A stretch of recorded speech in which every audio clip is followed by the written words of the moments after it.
Welcome to the Awaken Potential podcast, hosted by me, Keegan Hillier, the place where we get real and discuss all about expanding human potential, breaking limitations of the mind, and exploring our connection with the Creator and our true spiritual nature. All right. We are live. We are live. First podcast. This is kind of, this is a new thing. This is a long way coming. How many months was I talking about doing this? Jesus, like probably at least 3. I don't need these things anymore. Yeah, this has been a long time coming, and I'm super fucking proud of you for having done it. So you went out and you spent $1,500 just like that, and you got the best quality stuff, and now we're here doing it. As good as I could. Yeah. I think, unless I was going to go for what's called a cloud lifter, the Shure mic, basically the whole Joe Rogan setup. So that's coming next.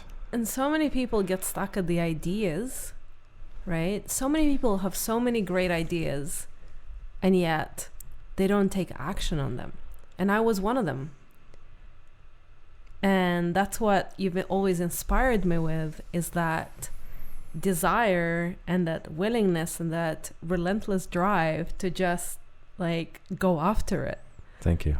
And that hunger to just do whatever it takes and go after it. And sometimes I'm like, my fear gets in the way, and I'm like so scared of like this determined, aggressive almost action that I'm like, are you sure? Or like, oh, maybe we don't need to spend this just yet. Or, you know, and you've gotten pissed off at me many times.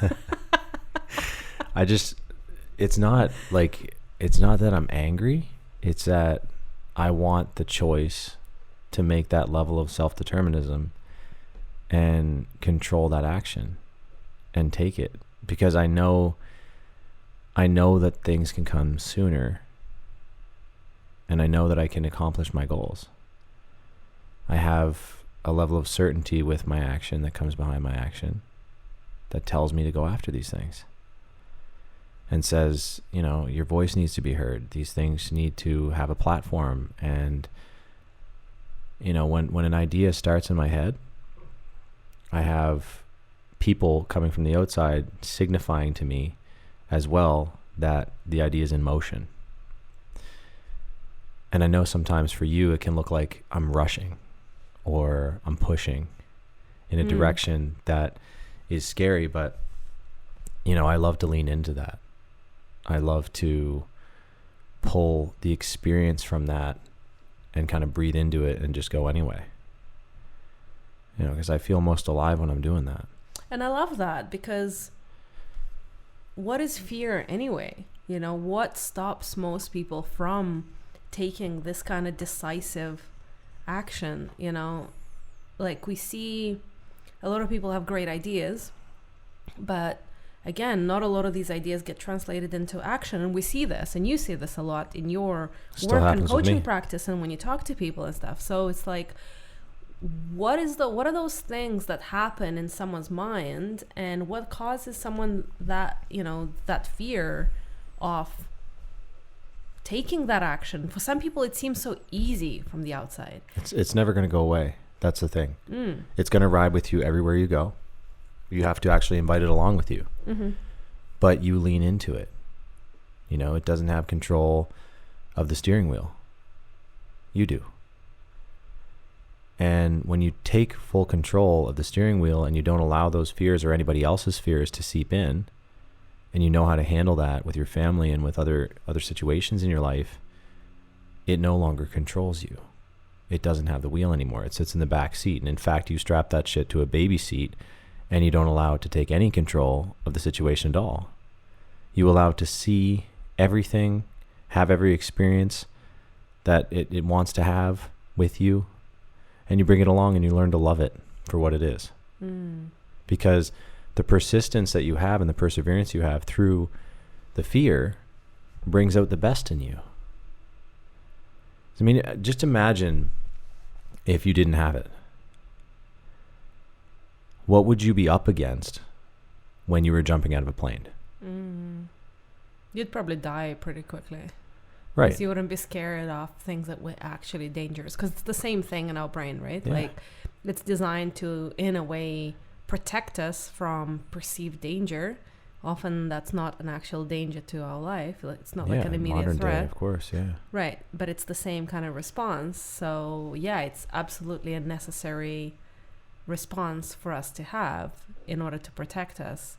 Which is why it needs to ride along. It needs we need to make be it our there. friend. Exactly. Right. You've got to make it an ally, not an enemy. I like that. You know, we spend so much time not leaning into the things like today. We went out and drove a Land Rover.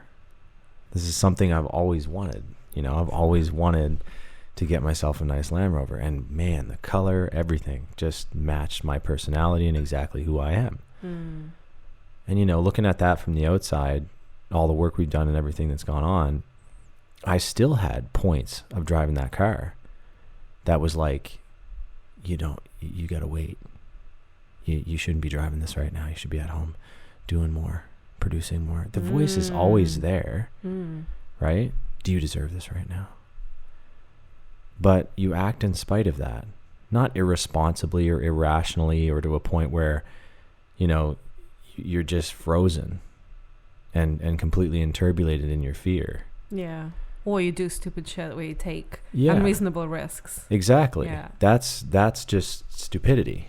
That's a different type of approach. But every next level in your life is going to take you facing some of that voice and taking a look at it and confronting it. If you don't, well, what's the result? It becomes the driver. It becomes your voice. And that ends up bleeding out into everyone else's life around you as well. You know, and for me, when I speak to many of my clients that are men and are responsible for children, I just take them back to the point in my life where I was allowing that to happen. You know, I look back at my life and I talk to them from that experience of, I remember when I was worrying about my kids doing that, worrying about this, worrying about that, just constantly in a state of stress. Because, you know, when you first initially have kids, you watch them run around and you're like, they can really hurt themselves. You know, they could really take themselves out. They could fall down a set of stairs. They could do this. They could do that. You're in protection mode. And, you know, a lot of dads that I've seen and worked with don't often get out of that.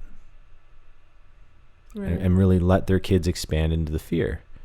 Maybe because they weren't taught it early in their life. They didn't have the role model to teach them that. Doesn't really matter. Still has to be confronted. If we want to truly be in control and in the driver's seat, which we ultimately are. Right. When we work with it as our ally. Because when fathers act that way and they're overprotective and overbearing on their children, and I mean mothers just as much, right? We see it. Yeah, helicopter We see it parenting. at the playground sometimes. You know, the mother that's like, they're just like always has something to interject about whatever, whether the kid moves left, right, center, forward. Yeah, don't pick up the dirt, don't throw the rocks, don't do this, don't do that, don't do that. Just over there, just a bag of nerves. Right. So what effect does that have on the kids? Oh, it's everything. And the way that they grow up. How would I feel confident if I've constantly got someone in my ear telling me what I can't do? Telling me what I shouldn't do, not letting me self-determine my survival in my environment. Right. How do you know what's good for you and what's not good for you? Well, I mean, the parents are there to put guardrails on, right? Not strap you into a bubble. So proper guardrails are required for children, for sure, where you set some boundaries for them that when they go beyond them, you warn them about that. You tell them, and you logically are able to tell them why. Why would you not jump from that height? Well, here's your ankle. Here's your knee. These are really important joints in your body. You see how they move? Yeah, Daddy, I see how they move. Okay, so if this bends a little too far this way, what do you think's going to happen, buddy? I think it might roll over. It might hurt a lot, Have you ever done that before? Yeah, I have. I stepped off of a stair one time way too quick, and my ankle went over on me, and I could feel it go up my knee. And so, you know, teaching them body awareness and to be aware of their environment and things like that, and asking them questions about how it feels to be in their body, to really be present. Then you don't have to watch them and worry so much, because they're there, they're present. Why? Because I chose to be. Right. I chose to be present with them and teach them about beingness and being there within their own body, so now they can be. Yeah. And it's so empowering too, because you're not telling them what to do and what not to do. Because nothing pushes a kid away more than that, you know? Yeah. Telling them how to behave or what to do and what not to do. So instead it's like kind of like wisely and lovingly guiding them towards the choice that is best for them, that's in their interest. Yeah. For their benefit. And yeah, what do they want? I mean, what does a kid really want? What does the employee really want? What does the business person really want? What do we all really want? What is, you know, fundamental to us? High levels of survival. Right? We want to be good at surviving. We want to be good at this thing called life. Yeah. So thrive, live without pain, and yeah, absolutely. Basically make the most of it all. Of course. And I mean, if we're not wanting that, or we're not seeking that, then there's other issues to look at. Of course. Right? Where do, you know, I've worked with people that have lost the desire to live. I was at a point where I thought those things. You know, what makes our self-worth so low that we don't want to be here anymore?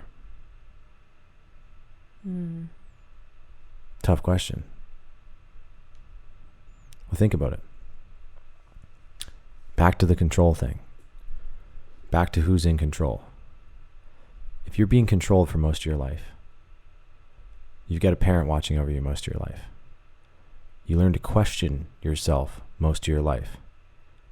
When really hard questions come into your mind, how do you answer?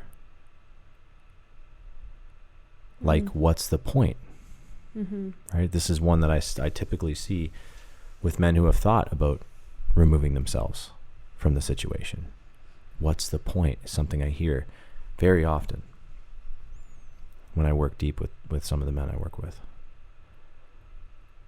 You know, my wife doesn't respect me, or my kids don't respect me, or things like that. I say, yeah, man, I remember feeling that way. I remember that happening in my life. I looked around and it didn't feel like anyone was on my side. I felt all alone. You know, why does a child from a young age feel alone? They don't feel like they can express themselves, and they don't feel like they can be heard, because they're always being told what to fucking do. So when they lose their choice, and on top of that lose their self-expression of being able to fight back for that choice, they're beaten down to a really low level. Right. And they don't feel like they have control. So when fear comes along, and naturally all the aspects of life come and hit them, like a shitstorm at one point in their life, they lose a job, maybe they go through a divorce, are they really equipped to handle what was programmed into them from such an early age? The answer at some points is no. And sometimes even the happiest people like that look happy on the outside. Look at Robin Williams. Look at all these people that, you know, they made other people's lives super happy, but deep down inside, they didn't feel it. Right. So what happens with that? So when you come back to, you know, sometimes when I get angry with you, right? And when you come back to sometimes when your kids spaz out on you, it's that I don't want to let fear determine my actions. I don't want to let that internal helicopter parent or that internal fear, and I'm not saying you helicopter parent me or anything like that, but Jeez, I hope you know, not. any fear that's going on, I just look at it as a challenge, not in a stupid way, but in a way like, you know, I'm thinking about adding more value to people here with this. I'm not going out to buy a drug. I'm going out to buy some microphones, or I'm going out to buy, equipment that I can communicate to people with. I can, send a message that can make a difference. So I think that that's a faith-based approach to handling fear. And I think that's the highest level, in my opinion anyway. And I'm open to learn. But, I think that's the highest level that we can kind of take our fear approach to when approaching fear. Yeah. Is from a place of faith. Absolutely. Faith in our own inner goodness, faith in our own ability to persevere through whatever challenge may come as a result of taking those actions.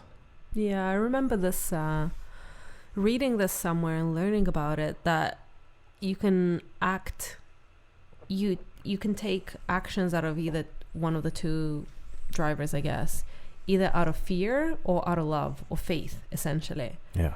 So when faced with a situation where I'm unsure about how to proceed, or I feel that fear, coming back to that question of okay, am I acting out of fear or am I acting out of love? Well, what would my action here be if it was out of fear?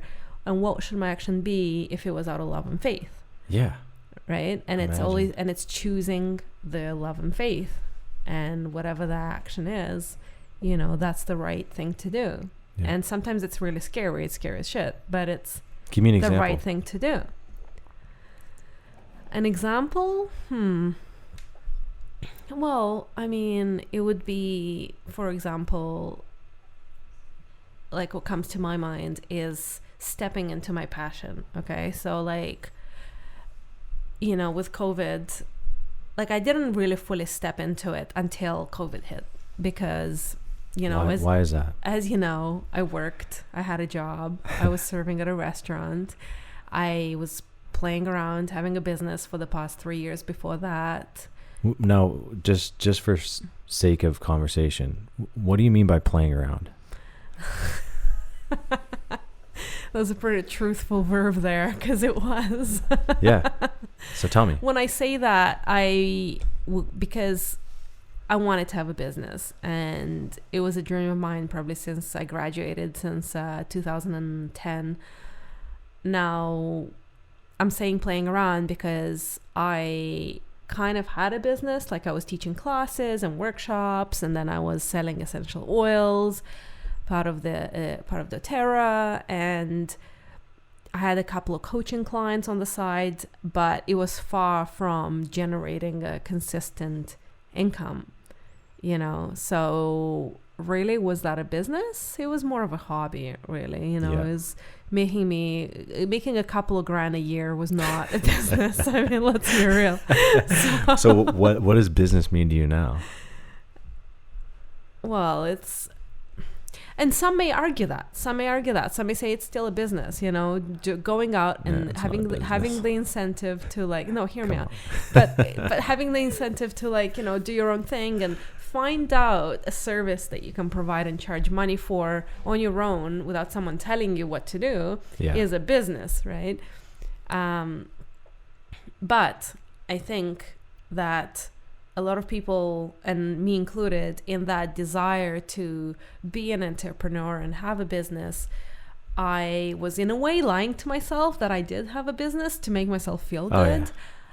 But that was really preventing me from actually facing the truth head on and realizing that this is not really a business. Yeah. And there's a lot more things I need to be doing, and taking this and be way more committed to it before it can actually become a business. Because I was almost even though I was far from the huge goals I had, I was resting in a level of comfort, with that. And I was still, I was still in an employee mindset. I was still safeguarded from the risks of entrepreneurship by this comfort of a steady paycheck.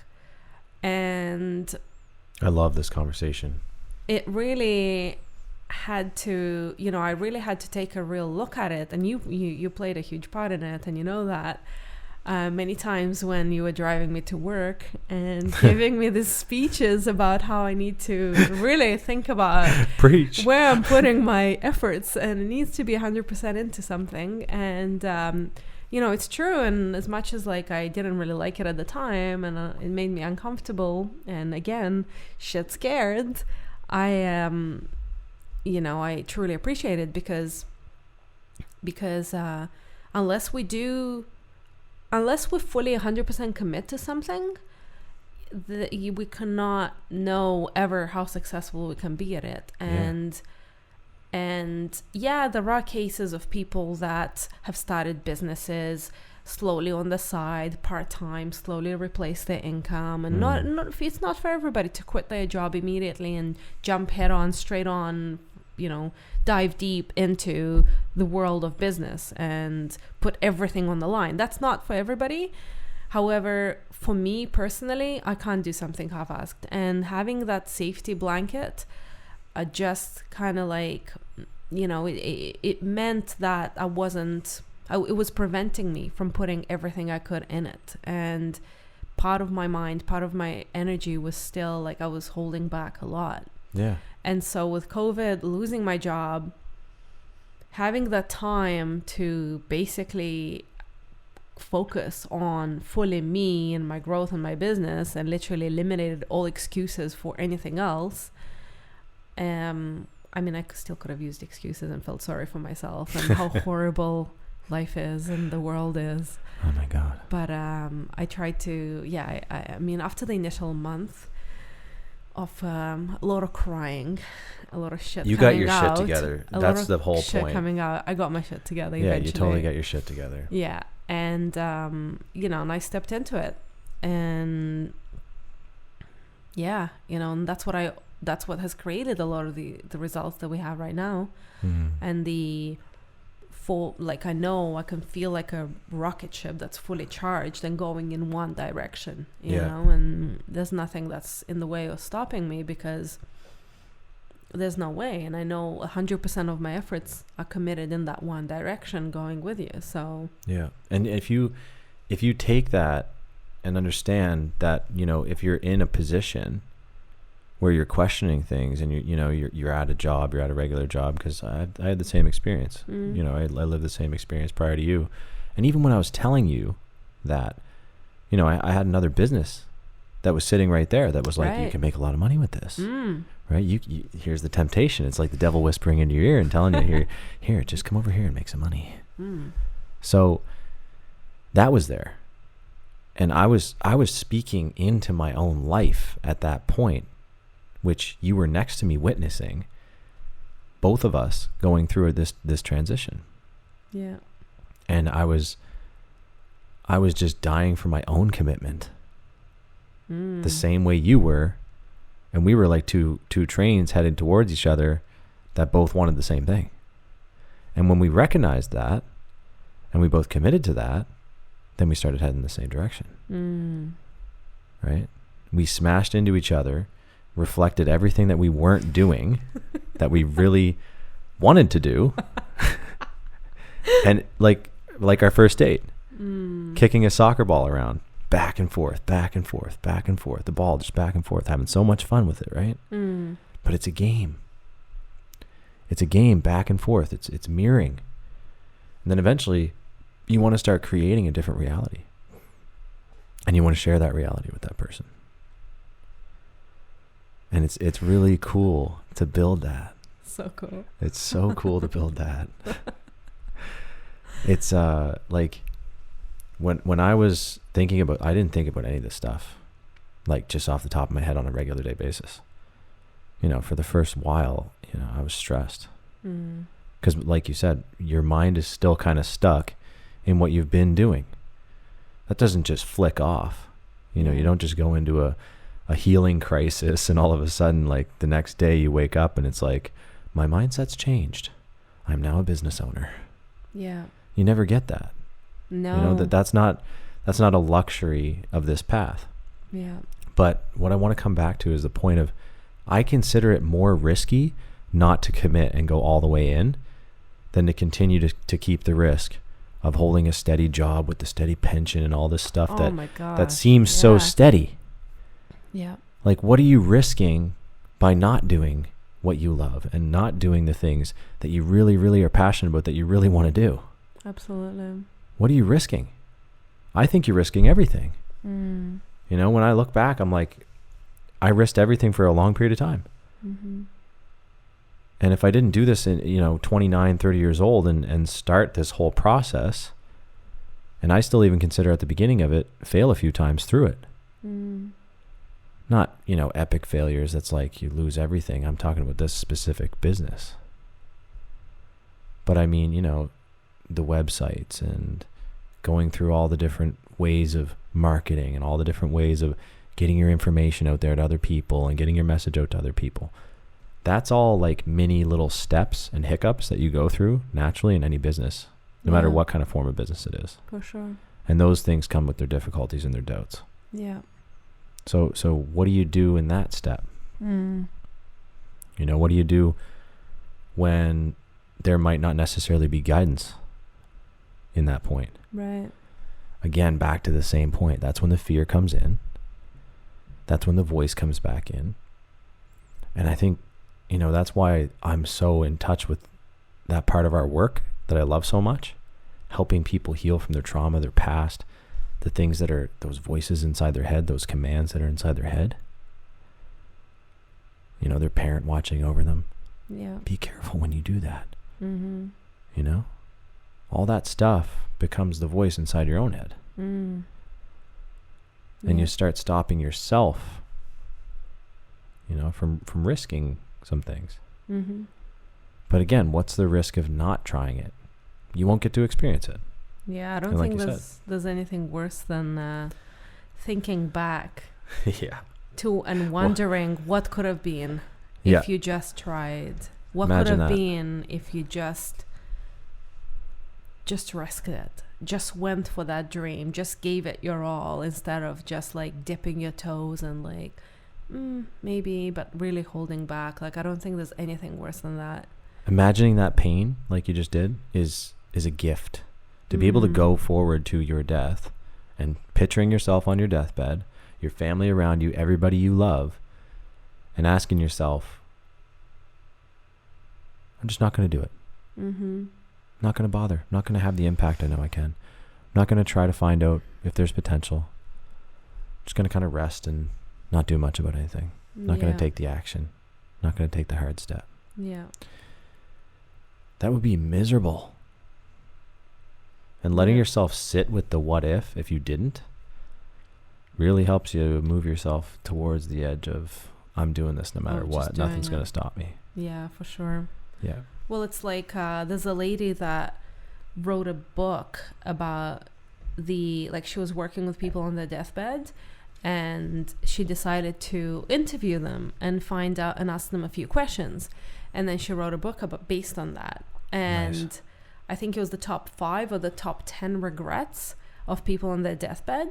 And the number 1 regret of most people that were dying was not going for, not being truly what they wanted to be, and caring too much about other people's opinions and not speaking their truth and not living their truth, because they cared more about what other people thought of them.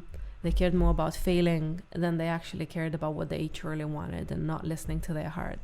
Can you imagine sitting there like 10, 20 seconds, knowing you're going, looking at the people you love the most, and knowing inside yourself, and just not letting yourself speak it, be heard on it, or anything like that. Just like a voice. I consider that just like you're dead before you're even dead. Oh my God. Yeah. You've already quit, Mm-hmm. Absolutely. That would spiritually, even if you don't believe in an afterlife, there's got to be something there, man. Yeah. I'm going to check the recording. 1 sec. You're going to check the recording? I'm just going to check. Double check. Still pushing it? Yeah. It was just beautiful. So, I had to check off of the topic of death, Yes. moving into life. Why is the topic of death so important to living our best life? Well, because we started talking about fear, and I think fear is closely related to the fear of dying. Of course. Because, and you can talk a lot about that, but... Why is that? Because you faced it. You faced it and overcome it. But there was something that, a lot of times the fears we feel, as we mentioned earlier, are directly a result, a product of our body to protect us from death. So, and that's something I learned from my business mentor, one of my business mentors, and it was that if you really think of any fear you have and ask yourself enough times, okay, so what? Okay, oh, I'm really scared to start this business. Okay, why? So what? What if I fail? Oh, everybody's gonna laugh at me. Okay, so what? And you do this enough times, it will lead you to the fear of, I'm gonna die. Like, oh, nobody's gonna like me, so I'm not gonna make any money, so I'm not gonna have a house, I'm not gonna have anything to eat, and therefore I'm gonna die, right? And this is essentially the root of the fear. So once we are able to understand that and trace that and realize where it truly comes from, and realize that the fear of dying is actually not really true, or the risk of dying is not really true. Like, you'll be okay if you start a business and fail, and if you want to start a blog and it's going to fail, you're not going to fucking die. You'll be okay. Maybe even a podcast. Or a podcast, you're going to be fine. You may embarrass yourself a little bit, but that doesn't mean you're going to die, right? So once you kind of dissolve that from your brain and understand that it's completely an irrational fear, it's just a mechanism to protect yourself. Good. It's like, okay, you can take some action now. It's like, you're going to be fine. Your parents are still going to love you. They will? Really? Your cat will still love you. Oh, I thought I was risking it all. Even if no one else does. No way. Yeah. I don't have a cat. You can always come back. Oh, well, that's too bad. It's to be disclosed. Or maybe you should get a dog. Dogs are better. They will love you no matter what. Cats don't really care so much. What happened to you? Yeah. But see, I don't need a dog to love me because I love myself enough. I don't need a dog to prove to me that I'm lovable. That's why I like cats, because they don't really care. Good Lord. I'm scared right now. If she doesn't love me, I'm going to die. It traces back, right? Somewhere along the line. If I don't get it, I'm dead. But it's funny. Yeah, but you'll be fine. You were fine before. You'll be fine after. I'll survive. But once you're able to understand that and overcome that, and overcome that fear of death, right? Then you're truly able to live and allow yourself to embrace all these life experiences that otherwise your crazy animalistic brain is like trying to protect you from. Right? So that brings us into living more and living fearlessly, and taking fearless action is, a key component to that is not, again, understanding where fear comes from. And I think that's such a key part, because fear doesn't just go away. And I've had people, like when people tell me all the time, oh my God, you're so brave. Like, oh, of course you're doing that. Like, I recently had a childhood friend who I told her about, us dating and the fact that I'm basically like a mom to your kids. And, it's been a lot of adjustment and change. And she's like, wow, she's like, you're so brave as always for doing this. And I'm like, I'm not really brave. I'm just like, it's scary. I'm scared of it. I'm scared to take on this responsibility and step into this role. But like you said, it's just not stopping me, and love will make you do crazy things like that. So, again, it's like, I think to live fully is we have to fully step into that and feel that fear, understand where it comes from and the mechanics of it, and just make it our friend, just not let it drive the car, just make it sit in the back and you drive the car and lead it to where you want it to go, and take those opportunities and take those leaps into the things you truly desire, no matter what these voices that are trying to hold you back and keep you stuck and keep you small and scared and shrinking are telling you to do. So what does one do on that note? You know, how do we face death? How do we look that sucker in the eye and face it?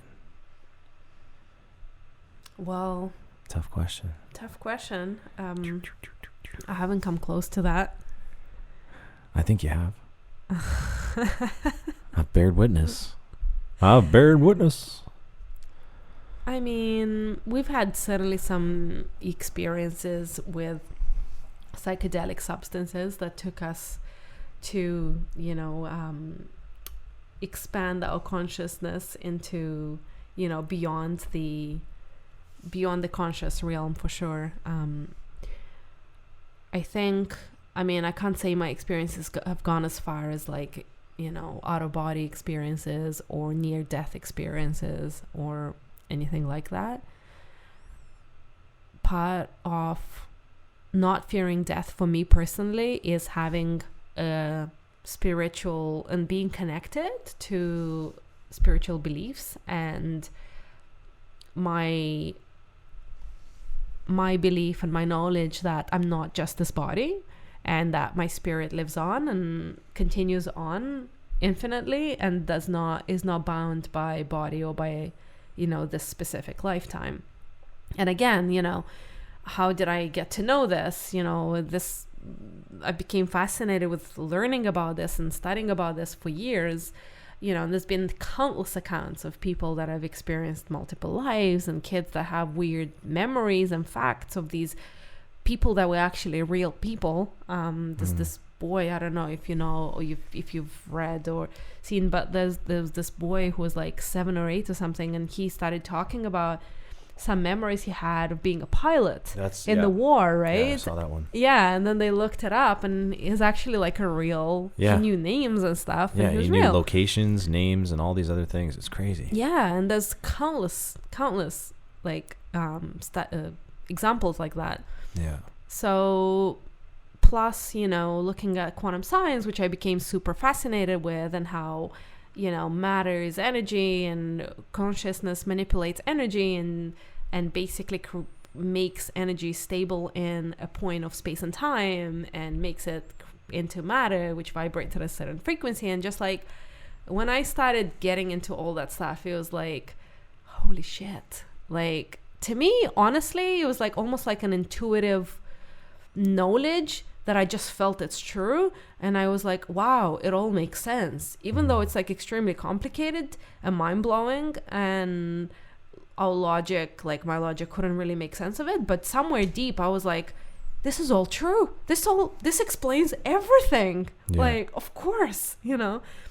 But there was like half kind of fully rationally understanding it and not being able to grasp it. But I think through all of these things combined, to me personally, it was enough to know what I need to know, you know.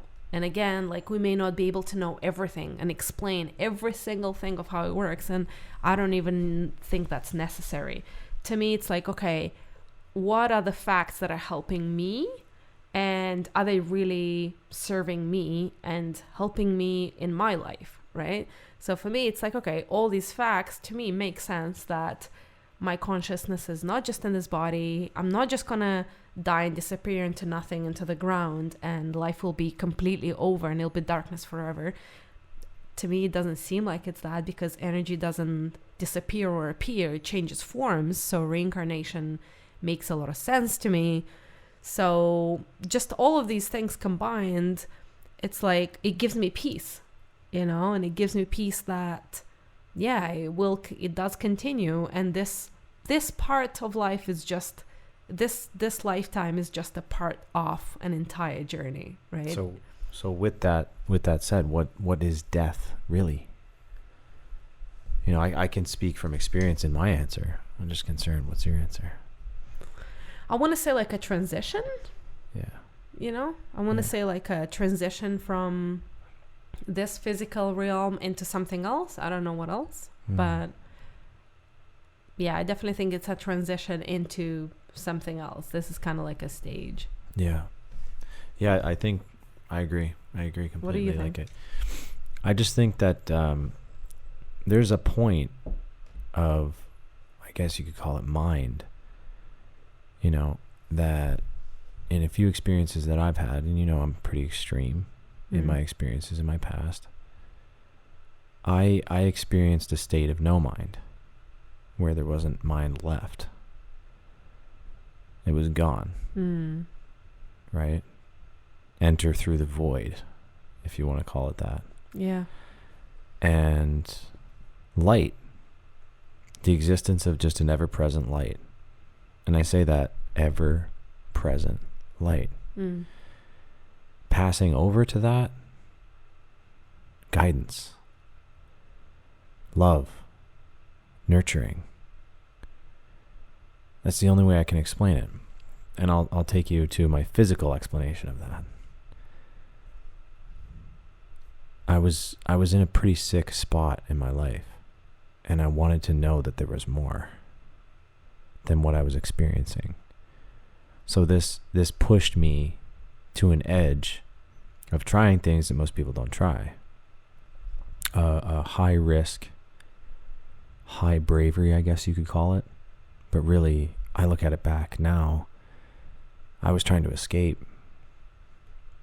And I was guided right back to the place that I was trying to escape from. By that source. By that light. By that ever lasting presence of light. I went out of my body.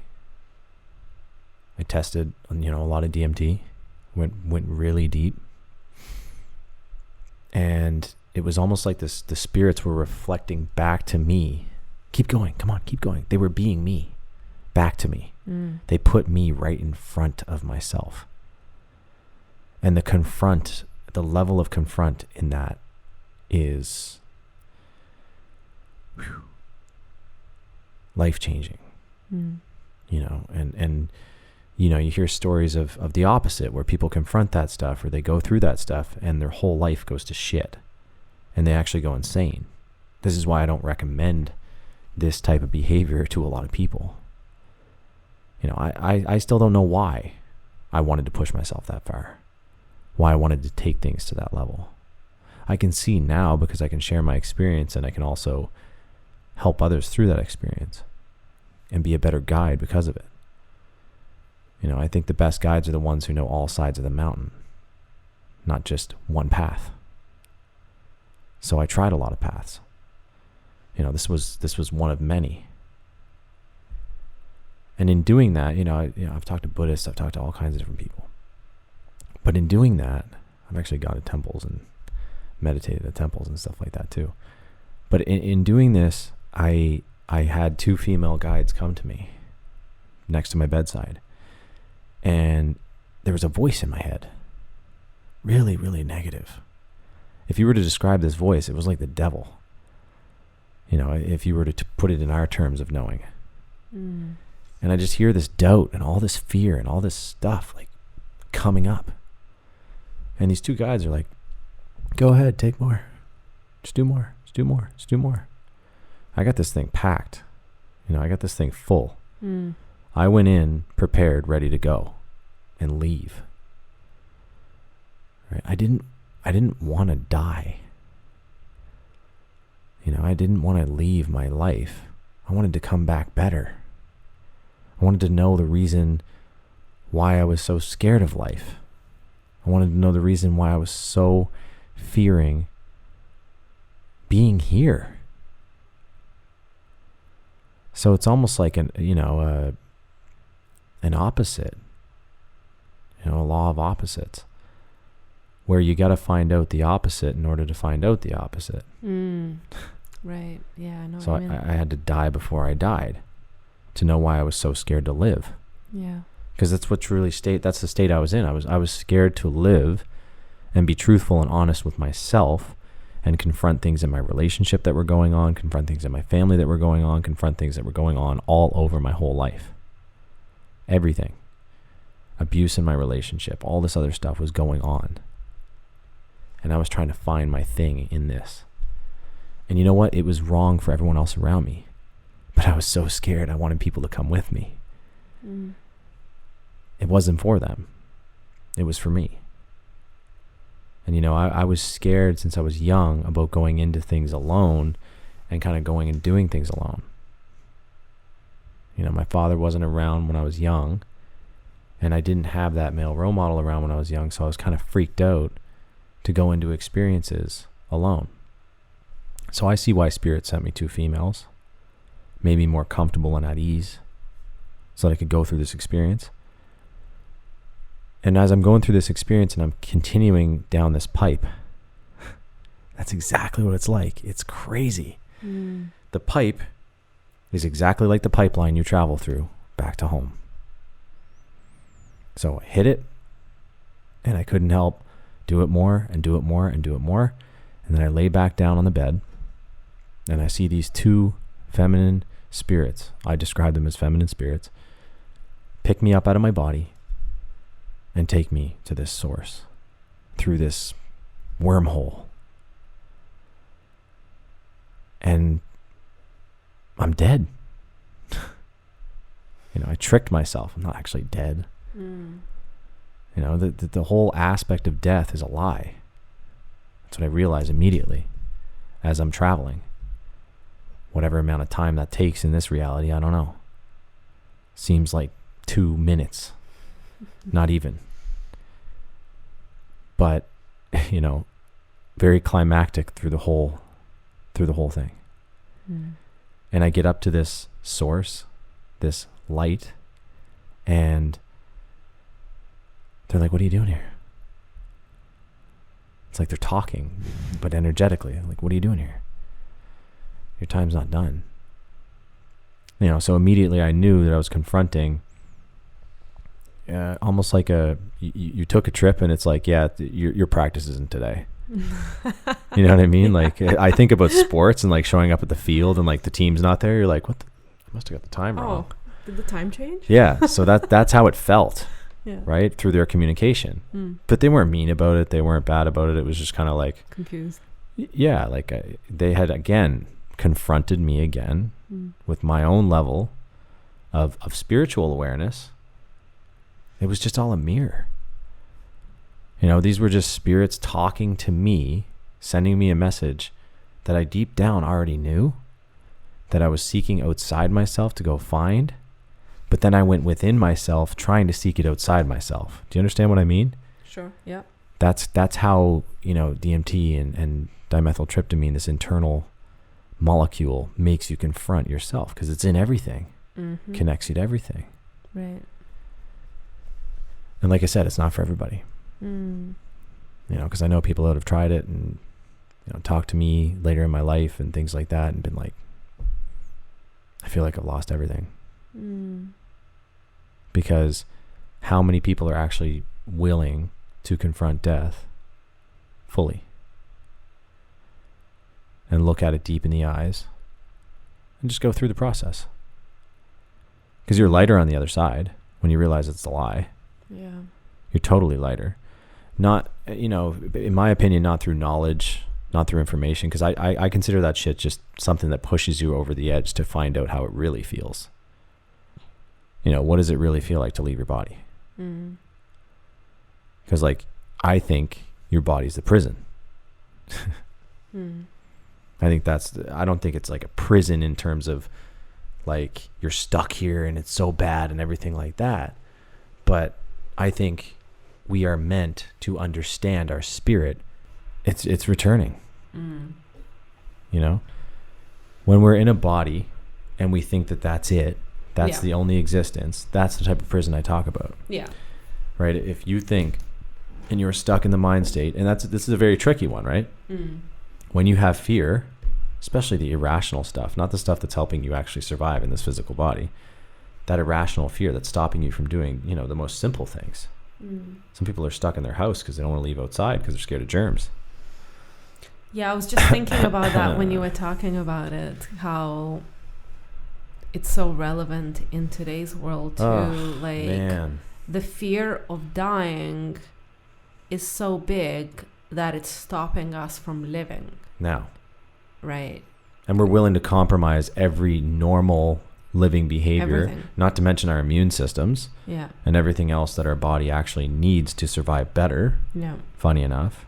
For the fear of dying. Yeah. By introducing all kinds of different chemicals and different things into our body to try to protect us from back down to the fear of dying. So if humanity got over this fear, this irrational fear of death, we wouldn't be able to be controlled. Yep. People that want to control you fucking hate that. Absolutely. Right? Yeah. And for me, I'd love to share that experience with people. I'd love to share that experience with people. Why? I'm not scared. You could come and kill me. I'm not going to go anywhere. I'm going to go to a really familiar place that I love. I'm going to go back to love. Part of you would still haunt the person that killed you, though. Dude, that guy is not going to have a good spiritual existence after he takes me out. That's all I got to say. Forever. He'll be forgiven. But he himself, within himself, will continue to confront himself ages and ages and ages over. Because we are one. You get what I say? Yeah. That's what happens, though. Yeah. What you put out comes back. So think about that. You go and take somebody out for helping people, for example, and you're like, no, I want war. I want to keep politics alive, and I want to go and hurt people and, take country and drain oil out of the earth over there in this part of the planet. It's like, dude, you're putting that out there? Not to mention like unethically lying about the whole situation of why you're doing it. Okay, cool. I feel really bad for you, man. Because you know what? That's going to come back from yourself to yourself. Yeah. Through tons of times over. Can't escape it. What do you think hell is? Yeah. Constant avoidance of confronting self. Yeah. So guess what? You always got it on your shoulder. You always have yourself confronting yourself right there with you. So why don't you just turn towards it and just be like, I fucked up, man. I started a war. I did this. I did that. I did all this stuff. It's like, that'll make it all better. That'll at least start the train of making it better. For sure. That almost, and I want to take this to the next topic of relationships, because, and that's something that I think if we understood on a deeper level, it would make relationships and connecting to people so much easier. When we understood that the illusion of separation is just that, an illusion, and that indeed we are not separated from one another, but we're actually a reflection of self. And the people that we meet and the relationships we're in reflect to ourselves, part of ourselves. Because, it would create a total new level of responsibility and, taking responsibility for the creation and what we put out in the world, for what we get back. And imagine if countries did that shit. Right. Relationships between countries. Yeah. There probably wouldn't be countries. Yeah. Oh my God, that's scary. It's a scary thought. There wouldn't be hunger either. There wouldn't be all these other things going on in the world. Yeah, absolutely. I'm not saying it's going to solve it like a flick of a finger, but if everyone was confronting that. Yeah. Through some understanding of how to confront that. Yeah, and conflicts between individuals would be easier resolved instead of blaming the other person and finding wrongs in the other person. And, and I hear people saying like, oh, nobody listens to me, for example, or that guy does that to me, or those people are horrible, those people don't understand. And it's like, you see what you are, really. So it's like, instead asking, you know, how have I created this? And I try and do this. And I want to talk about a specific thing here and a specific example, like, because you see this in romantic relationships, right? Like, we attract the partner that, like, a reflection of us. The person will kind of reflect to us who we are at that moment in our lives and the stage of growth that we're at. So when we were kind of seeing each other, but not like seeing each other, but not being a couple, and you know, I wanted us to be together for a while, but you know, we didn't. For a while, there was other things going on, and I had this epiphany one day, because I felt so, like, I just, you know, I felt really unsure about you, and like whether we're gonna be together, whether we're not, and like, okay, like, I don't know what's gonna happen. I don't know if he's the one. Is he the one? Like, you know, is there a one? Is there one? Is he the one? If he is, like, why is it not working out? And I just remember having all these doubts, right? And then it struck me that I'm like, if he's a reflection of me, and if everything else I see is a reflection of me, I have doubts, so that means he has doubts about me too, you know? So it's like, I'm putting this out there. I'm not certain about him. Why would he be certain about me? You know, I'm not certain that I want a relationship with him because I'm having all these doubts of whether he is or he is not right for me. But I'm supposed to chase you. Right? I'm supposed to hunt you down and chase you. Yeah, right. Yeah, that works, right? Right, yeah. That makes Good a working luck with that. relationship. But Sarcasm. But it really struck me, like, and I remember I was in the car with Kateri, and in my head, and I'm like, holy shit, okay, that makes sense. We're the same. Yeah. So it's like, if he's my mirror, and if, like, you know, I'm getting this uncertainty from him, he wants to be with me one day he doesn't. It's like, okay, like, how am I creating this? And I realized I'm doing the same thing. One day I think he's great and he's like everything I want, and then next I'm like, I don't know, I'm not sure, you know. So once I kind of realized that, I fixed that in my head. Like, I eliminated that. I became certain in, okay, this is what I want, and this is how it's gonna work out, and I'll just leave it up to the universe to work out the details and the timing of it, you know. But and it did. I wonder why that happened. Right? What were you putting out there? Yeah, well, that's a secret. Did you write it down? Totally. Good. Can I read it someday? Yeah, maybe someday. How old are we gonna have to be before I can read that? We'll see. All depends. All right, we've been talking All for like an depends. hour. Yeah. I've got some sleep to get. Yeah.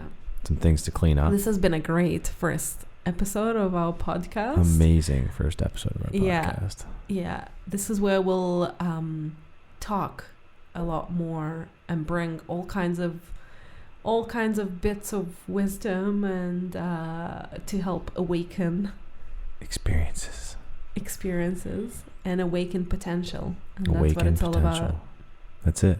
That's the podcast name, by the way. We just we came up with that before we came on the mic. She didn't just come up with that. Right. That was in her head already. Yeah.